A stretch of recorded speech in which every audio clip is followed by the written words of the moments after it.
All right, today we are continuing with notes. We just did some limits problems. We're going to keep working with those today. I would say today is probably the most complicated day. It's got a little bit more thinking, but that's good too, because I would say so far it's not been terribly difficult.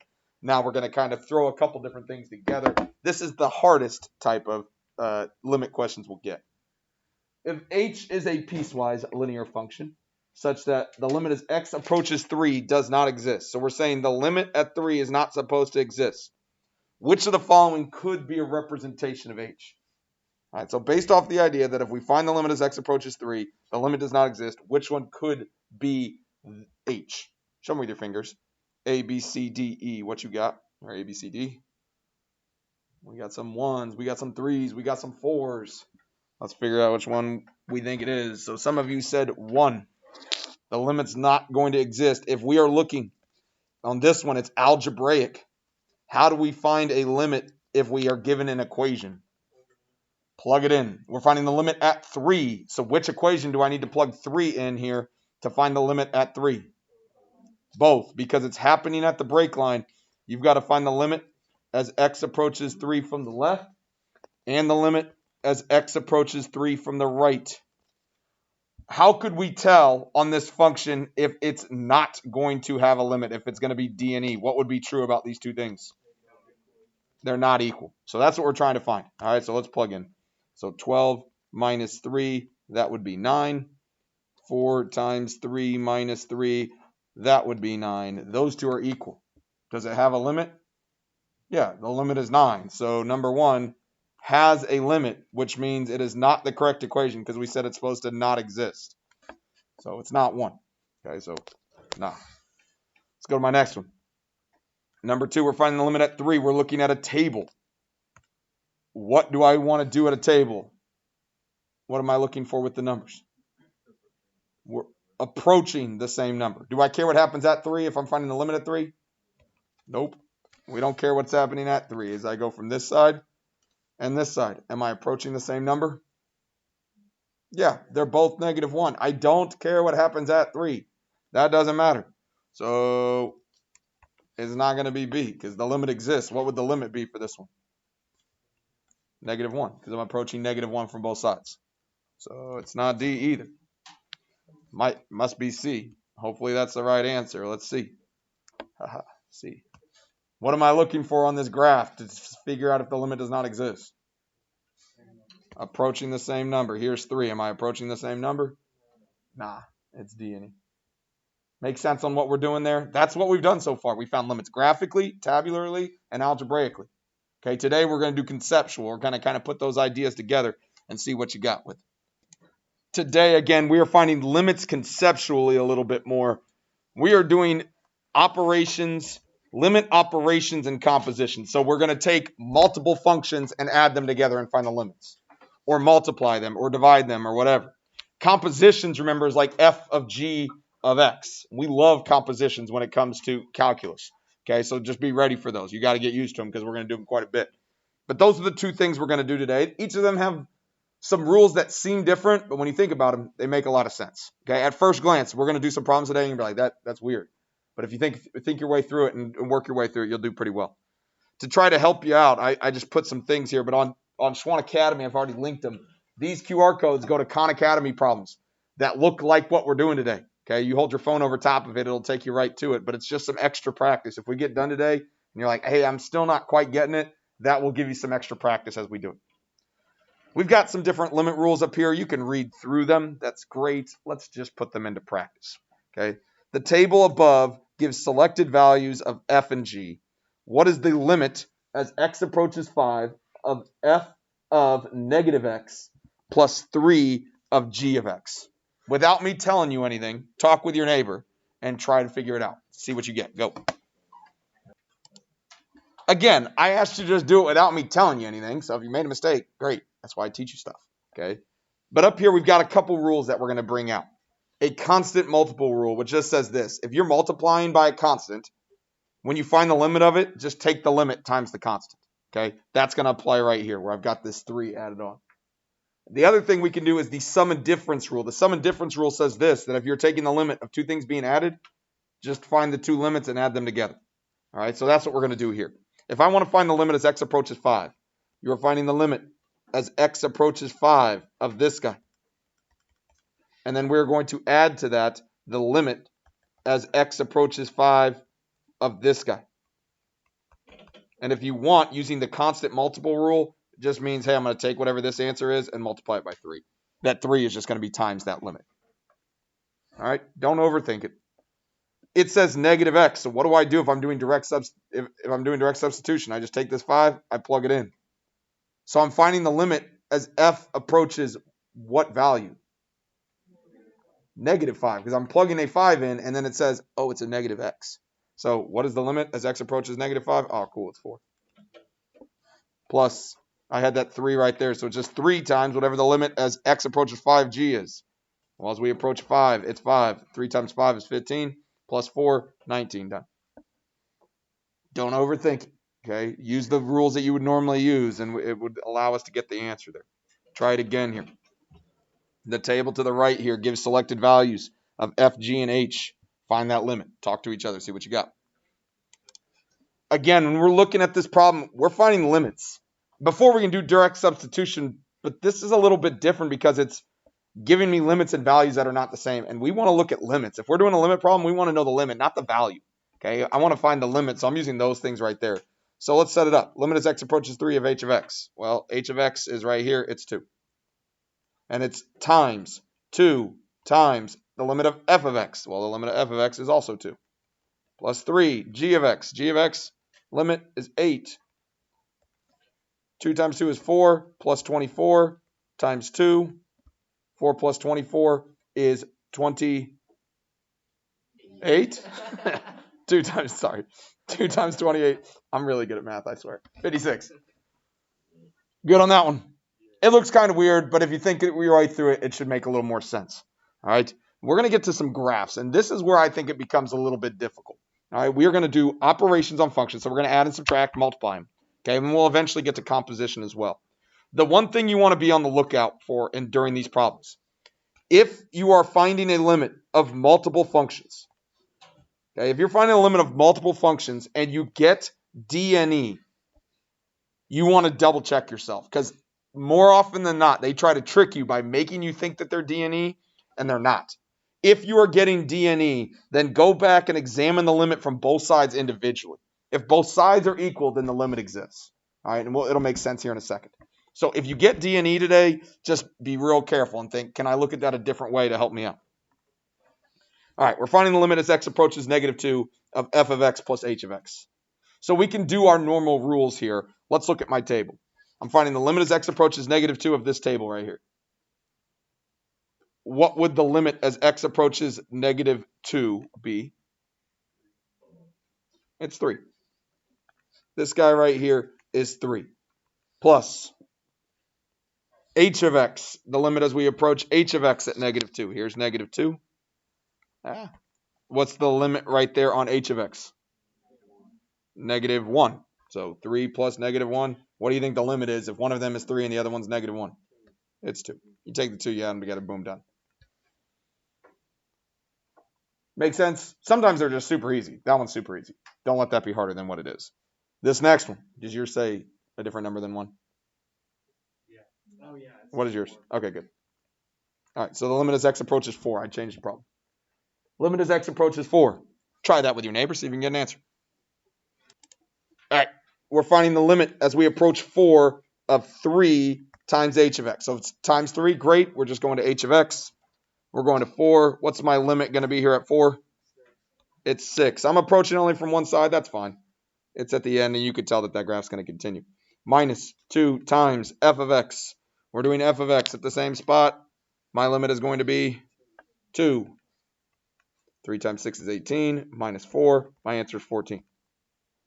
Those are not too bad so far. We're just kind of rolling right through, not a whole lot of issues. Let's get into some more difficult ones. Okay, let's look at this next one. The limit as x approaches negative 1 of f of x minus h of x.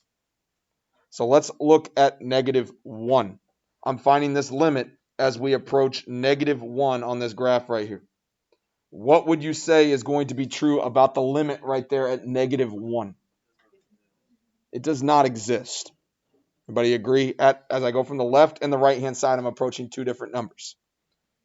What about h of x here at -1? It also does not exist. And so your first instinct is for your answer to be does not exist. As long as one of them is does not exist, you might think, hey, the answer is does not exist. That is not true here. All right? Because remember what our rule was, that we have to approach both things from different sides. All right? So if we get a limit, again, that's why I said up here, if you're doing a limit of multiple functions and you get D and E, examine the limit from each side individually. All right, so let's look at that. We're going to find the limit as x approaches -1 from the left-hand side of f of x minus h of x, and we're going to compare that to the limit as x approaches -1 from the right-hand side of f of x minus h of x. That's what we're looking at. We're going to compare this thing from both sides. So let's try that for this first one. So I'm looking at just the f function, and I want to approach -1 from the left-hand side. Sorry, -1 from the left-hand side. What is the limit going to be if I approach -1 from the left-hand side? It is 2. I'm getting closer and closer to 2. Minus h of x from the left-hand side. Here's h of x. I'm approaching it from the left-hand side. What number am I getting closer and closer to? 1. 2 minus 1 is 1. That is the limit of f minus h from the left. Then I need to compare that to the limit of f minus h from the right of -1. So we're going to do the same thing. Here's -1. I'm approaching it from the right. What is f? The f limit going to be from the right? That is a positive 1 minus h of x from the right. H of x from the right is going to get me 0. 1 minus 0 is 1. Is 1 equal to 1? Then my answer to this question is 1. Since I got the same number from both sides, it got me 1. Separately, they were D and E, but when I combine the two functions together, they're going to get me 1. Okay, it's hard to see that with graphs, but think about those values. If we added them together, they would end up meeting to each other. Questions on C. Try the same thing on D. See what you can get with that one. Take a second with your neighbor. See what you can do. We are finding the limit of f of x plus 2h of x at 2. So I'm looking at 2 on my graph. Okay, here's 2 right here. What would the limit be of f at 2? -1. Ooh, h at 2. Does the limit exist? No. So when you get 1 to break you, you're like, all right, hey, it's D and E. But let's double check. Okay, if we're getting a D and E, then we want to double check and see, is that correct? So to do that here, we're just going to plug them in. We're going to do the limit from the left-hand side. So f from the left-hand side, that's going to get me -1 plus 2 times h from the left-hand side. H from the left-hand side is 1. -1 plus 2, my answer is 1. Then I'm going to do from limit as x approaches 2 from the right-hand side. From the right-hand side, f from the right-hand side. Oh, yeah, it's still -1 plus 2 times h from the right-hand side would be 4. That's 7. Is 1 equal to 7? No, since those things are not the same, it is D and E. Try one more. Try letter E. See what you got. They're not all the hardest ones, so I tried not to make it too hard here. We're finding limit as x approaches -2. It's 3 times f of x. So f of x at -2. Cool, it's 3. 3 times 3 times h of x at -2. Oh, that's -1. 3 times 3 times -1 gets me -9. They're not always complicated. If I just get a value, boom, done. That's my answer. Question so far? Flip it to the backside. On the backside here, okay? If I were doing letter F, g of h divided by h of x, g of x divided by h of x, cool. We could do that really quickly, okay? Show me with your fingers, what is the limit as x approaches -2 of g? But there's a hole there, so what's the limit going to be? Doesn't matter. It's just 5. We're approaching 5 from both sides. That's 5 on top. H of x as we approach -2. H of x as we approach -2 is going to get me 1. What's 5 divided by 1? Boom, done. The answer is 5. Okay, that's it. Answer 5. Don't make it harder than that. Try letter H there. See what you can do on H. Good. We're looking at H. We're finding the limit as x approaches 3. So just a quick glance as we start to do that here. As I look at 3, what's wrong with G? What would be the limit on G as we approach 3?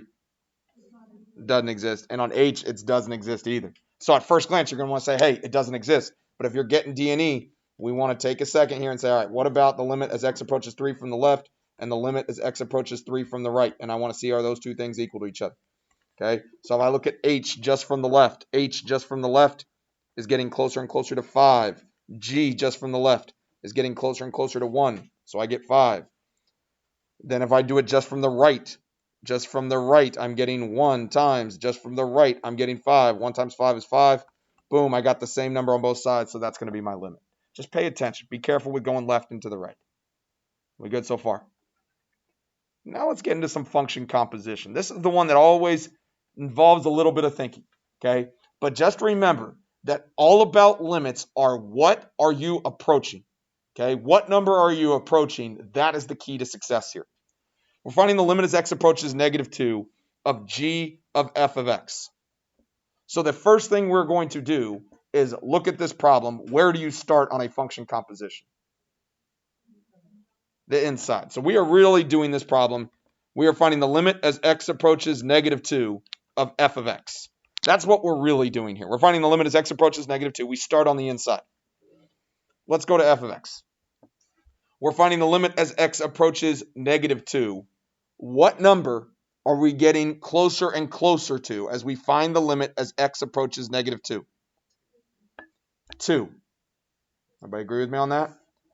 But there's a little bit of a caveat to that. It is 2. But what are the values we get as we get closer and closer to 2 from both sides? How are we approaching the number 2? We are getting closer and closer to, it's like 2.5, 2.4, 2.3, 2.2, 2.1111 from both sides, right? They're both getting closer and closer, and it's coming from above. So what number am I getting?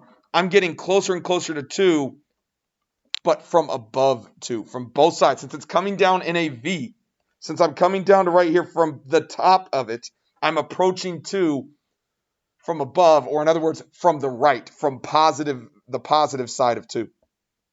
So with that in mind, I did the inside part. Now I'm going to do the outside part. Now I'm finding the limit as x approaches what number, do you think?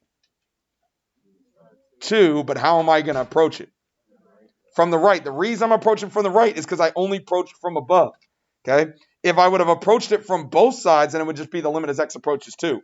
But since I approached it from above, I'm finding the limit of g as we approach 2 from the right side.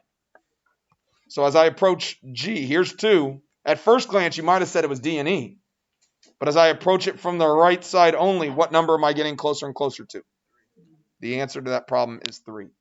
It's understanding how did you approach the in-between step. When you do that function composition, how did I approach that number? Did I approach it from above? Did I approach it from below? Did I approach it from both sides? That's going to be very important on the next part of that question. Does that make sense? A little bit of what's going on. Function composition. Try letter A and the letter B real quick. See if you can do those two with your neighbor. Talk to each other. Help each other out. Good. We're not doing too bad here. Find the limit as x approaches 0. So the first thing we're doing is finding the limit as x approaches 0 of g of x. We're starting with the inside function. So we're starting with g. So I'm looking at this guy. As I approach 1, what number am I getting? As I approach 0, what number am I getting closer and closer to? 0. How am I approaching 0? From both sides. Since I'm approaching it from both above and below, then I'm just finding the limit as x approaches 0 of h of x. So then I'm going to my h graph. Here's my h graph. I'm approaching 0. I'm going from the left and from the right. I'm getting closer and closer to 1. My answer is 1. Good on the first one. Second one, I'm finding the limit as x approaches 3 of f of g of x. So I'm starting on the inside. If I'm starting on the inside, I got this guy right here, g of x. So we're finding the limit as x approaches 3 of g of x. Go to g of x. I'm going to 3. Here's 3 right here. What number am I getting closer and closer to? 2. How am I approaching 2? From below. Both of them are coming from underneath. So think about the numbers that you're going to get right before you get to 3. You're getting like 1.99999 or a number from 2 from the left. So I'm going to find the limit as x approaches 2 from the left of f of x. f of x, 2 from the left. I'm getting -1. That is the answer to this question. It's a little bit tricky. You got to play it. That's why I gave you some of those QR codes on the front so you can do some more with Khan Academy, because it's one of those things, once you get comfortable with it, you're good. It just takes some time. Let's try the next one. This one's tough. Find the limit as x approaches 0 of f of absolute value of x plus 2. F of absolute value of x plus 2. Let's think about that. There's two different ways of doing this. Okay, let's think of the graph itself. It's f. What's the inside function? What's the inside function here? Absolute value of x with the plus 2, right? That's all inside of the f. Okay, so think of for a second what that picture would look like. Show me with your arms. What's that picture going to be? It's just absolute value, so it's just a v. What's that plus 2 going to do? Take it up 2. So imagine that picture. I'm up 2. It's a v. What is the limit as x approaches 0 of this graph going to be? It is going to be 2. Right? It's going to be 2. How am I approaching that value? From above. And so this guy right here, the inside is going to get me 2 from above because it's a v. Okay? The other way you could think of it. All right? Here's the other way you could think of it. All right, cool. I'm finding limit as x approaches 0. If I'm finding limit as x approaches 0, I'm approaching from both sides. On one side would be like a positive 0.00001 plus 2.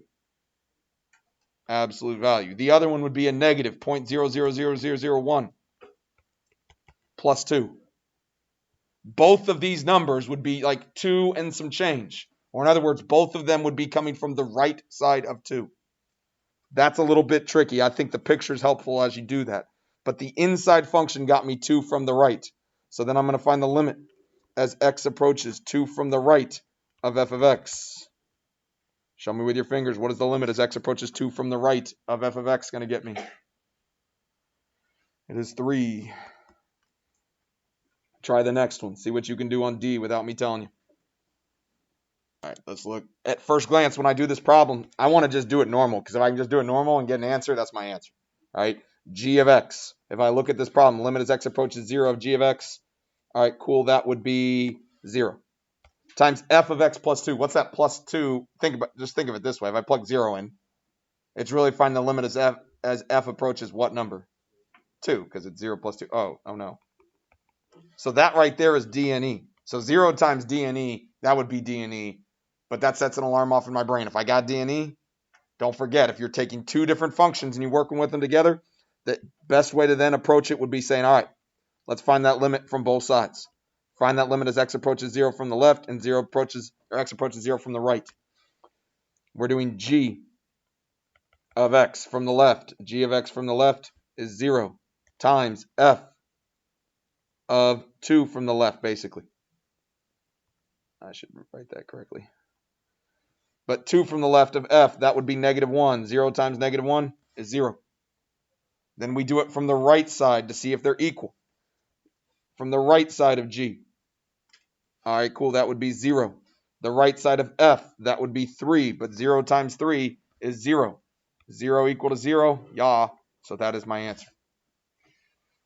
Questions there? Yes, ma'am.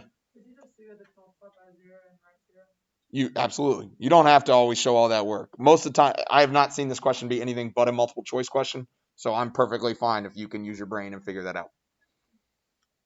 We good? Try one more. Try letter E. See what you can get on E.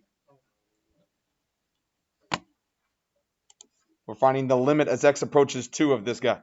Okay? So at first glance, if we do 2, if we plugged it in, it would be 2.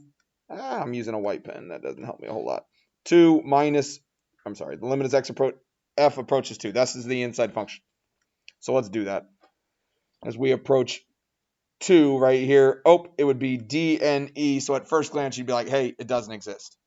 But if you get doesn't exist, I'm dealing with a bunch of different things going on. So the next best thing to do would be say, hey, let's look at this limit as x approaches 2 from the left and find this limit as x approaches 2 from the right. Let's do it again. So now from the left, if I'm going 2 from the left, I'm getting closer and closer to -1. -1 squared minus 6. -1 minus 1 is -2. squared would be 4, minus 6 would be negative 2. We are deciding, is that equal to the limit as x approaches 2 from the right? If I approach 2 from the right, I've got 2 from the right would be 3, minus 1, all squared, minus 6. 3 minus 1 would be 2. 2 squared would be 4. 4 minus 6 would also be negative 2. Since those two things are equal to each other, my limit is negative 2. These are tricky. You do not have to be an expert at this. Okay, I'm not expecting that everyone in this room be perfect every time we do one of these problems. Not the most important thing, but if you can understand this, you're going to really, really understand limits. If you don't understand this, you'll be okay. All right, just keep working your way through it. This might be one question on the AP exam. It is not going to be the end of the world if you can't get them, but I like them. I think they challenge you and make you do things a little bit differently.